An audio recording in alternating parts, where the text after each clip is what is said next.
इस समाचार के प्रायोजक हैं Monika bakery, 2/3 Kranti Kripalani Nagar, Annapurna main road, Maharashtra bank के सामने, इंदौर। इस न्यूज के प्रायोजक हैं दास बेकर्स, स्थान Shiv Shakti villa, plot number 87, scheme number 103, दुकान नंबर 2, केशरबाग ब्रिज के पास, इंदौर।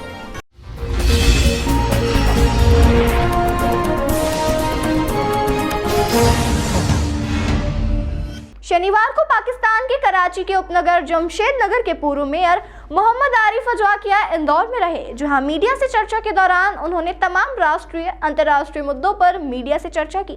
जहां पाकिस्तान में जन्मे और भारत के गुजरात के एक गांव को अपना गांव बताने वाले मोहम्मद आरिफ वर्तमान में लंदन में रहकर पाकिस्तान में व्याप्त अराजकता, जज जनरल और जिहादियों की लूट को खुलकर बयान कर रहे हैं। बलोची, सिंधियों, पख्तूनों के साथ हो रहे अत्याचार पर भी वह अपने यूट्यूब चैनल के माध्यम से आवाज उठाते हैं। बलोची, सिंधियों, पख्तूनों के साथ हो रहे अत्याचार पर भी वह अपने यूट्यूब चैनल के माध्यम से आवाज उठाते हैं। पाकिस्तान की राजनीति में अपनी जगह बनाने वाले आरिफ अजवाकिया अपनी मुहिम के माध्यम से रोज पाक आर्मी और पाक पॉलिटिशियन की सच्चाई सामने लाते हैं। उन्होंने कहा कि पाकिस्तान में आतंकवादी तैयार होते हैं, पाकिस्तान की दयनीय हालत है। दाऊद इब्राहिम की मौत की खबर फैलाकर पाक इंडियन मीडिया को डाइवर्ट करने की कोशिश कर रहा है। पाकिस्तान में राजनीति कर चुके मोहम्मद आरिफ भारत के प्रधानमंत्री नरेंद्र मोदी और हिंदुओं के प्रशंसक होने के साथ ही सनातन धर्म के भी प्रशंसक हैं। इंदौर प्रेस क्लब में प्रेस वार्ता के दौरान उन्होंने पाकिस्तान के तमाम मुद्दों को लेकर अपनी बात रखी, जहां पाकिस्तान की रीति नीति का विरोध करने के साथ ही मोहम्मद आरिफ ने मुहिम भी छेड़ रखी है। डायरेक्टली तो उसके पीछे पाकिस्तान है, ठीक है। पाकिस्तान एक लॉन्चिंग पैड है भारत के लिए टेररिज्म का, और शायद 1947 में बंटवारा भी इसीलिए हुआ था कि भारत के पोटेंशियल को दबा के रखने के लिए एक बफर स्टेट चाहिए थी उस वक्त की super power UK and USA को।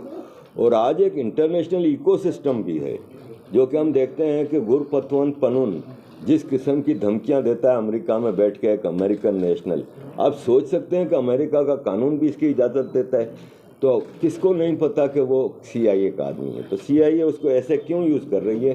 कुछ चीज़ें हैं जो शायद वो भारत को प्रेशर में लाने के लिए ये चीज़ें कर रहे हैं।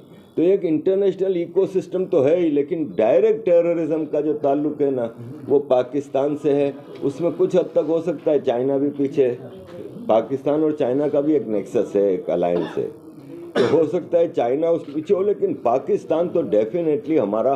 देखें, ट्रेनिंग सेंटर्स हैं आपके बालाकोट में, ऐसे ही कोई हवाओं में फायर नहीं किया था। पाकिस्तान को आप इकोनॉमी खराब बता रहे हैं, सारी चीजें उसकी डाउन है अन्य कंट्री के मुकाबले, तो सपोर्ट कौन कर रहा है? अमेरिका। फंडिंग। देखिए, अमेरिका के लिए पाकिस्तान क्यों ज़रूरी है? अमेरिका के जो कंट्रीज ऑफ कंसर्न हैं, अफगानिस्तान, ईरान, चाइना, इंडिया, उसके बीच में पाकिस्तान है। और पाकिस्तान एक किराए की फ़ौज है जो अमेरिका ने पिछले 40 साल में हमने देखा है मुख्तलिफ मौक़ों पे यूज़ किए।